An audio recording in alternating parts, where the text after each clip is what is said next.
संबंध रखता है उसके सिर पर कलयुग चढ़कर बोलता है। ठीक है, कलयुग का मतलब समझते हैं? कलयुग का अर्थ होता है कलुषित विचार। जिसके विचार कलुषित हो गए हैं, जिसको स्वयं पर संयम नहीं है, जो अपनी मर्यादा भूल जाए, वो कलयुग में पड़ा हुआ है।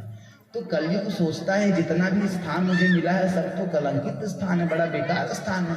ये साधु सन्यासी संत वहां क्यों जाएंगे, और हमको तो साधु सन्यासियों को ही बिगाड़ना है। तो फिर कलयुग पूछता है, राजा परीक्षित से कहता है, देखिए मेरे अंदर कई अवगुण है, लेकिन एक गुण है। गुण क्या है? कलयुग केवल नाम अधारा, सुमिर सुमिर नर उतरहि पारा। कलयुग में जो भगवान का नाम लेगा उसको यज्ञ, तीर्थ और कहीं किसी प्रकार के विशेष अनुष्ठान को करने की जरूरत नहीं है। कलयुग में ऐसा लिखा गया है कि जो संकल्प मात्र से ही आपको उस पुण्य की प्राप्ति हो जाएगी। कलयुग के लिए ऐसा विचार है कि मानस पुण्य हो ही नहीं पापा।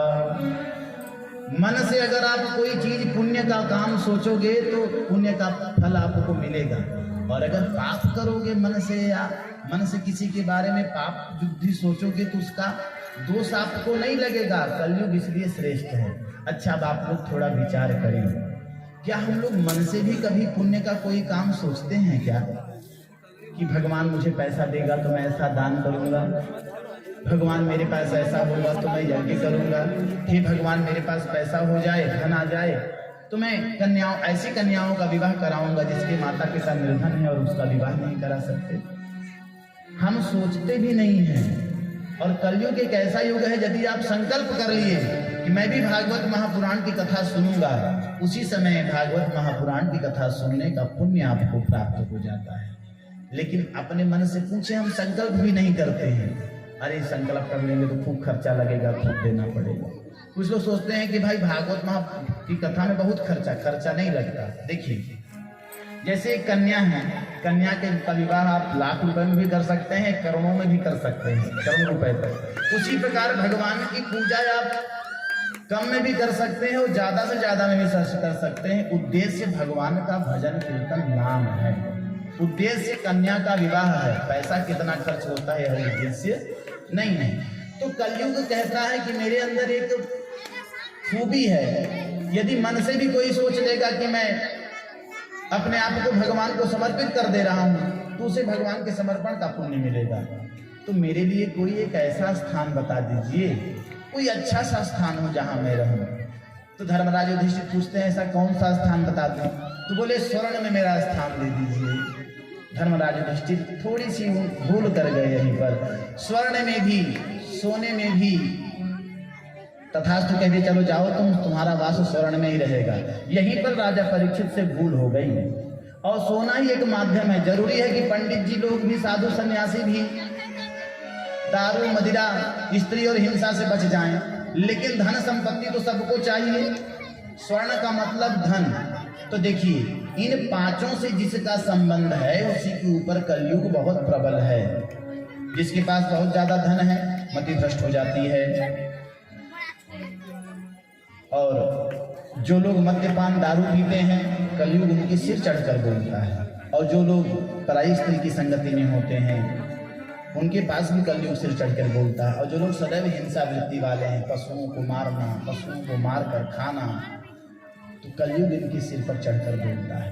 अब आप निर्णय कीजिए कि आप किस तरपक्ष में जाना पसंद करेंगे। इस प्रकार राजा कलयुग ने जब यह आशीर्वाद दिया तथास्तु कहा कि जाओ स्वर्ण में तुम्हारा वास होगा।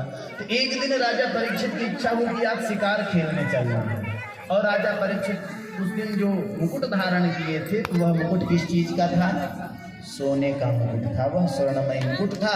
स्वर्णमयी मुकुट और सोने में कलयुग का वास। कलयुग ने राजा परीक्षित के मति को भ्रष्ट कर दिया। राजा परीक्षित वन में शिकार करने गए। जब अनेक प्रकार के पशुओं को मारकर वापस लौट रहे थे, वे रास्ता भूल गए और कहीं जलाशय में मिला। उन्हें बहुत प्यास लगी। वे समीक मुनि के आश्रम में आए कि किम नो बालेषु शूरेण कलिनानधीरुणा अप्रमत्तं प्रमत्तेषु योगिको सुवर्तते। यह कलयुग क्या है, सदैव जो प्रमादी मनुष्य हैं उन्हें अपने बस में करने का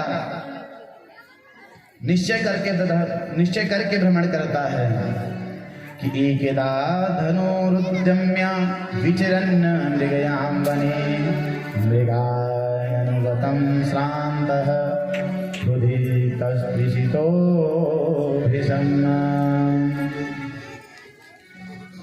जब वे एक समय धनुष बाण लेकर वन में शिकार करने आए और उन्हें प्यास लगी, प्यास से उनकी आत्मा व्याकुल हुई और हर जगह खोजने पर जब कहीं पानी नहीं मिला तो वे क्रोध में आ गए, समीक मुनि के आश्रम में गए और समीक मुनि के पास के आश्रम में गए तो उनकी मति भ्रष्ट हो गई। मति भ्रष्ट हो गई, जाकर कहते हैं अरे ऋषिवर मैं प्यासा हूँ, मुझे पानी पिला दीजिए। तो उनके मन में ऐसा भाव आया कि मैं राजा हूँ, इस ऋषि के आश्रम पर खड़ा हूँ, पानी मांग रहा हूँ, पानी पिलाना तो बड़ा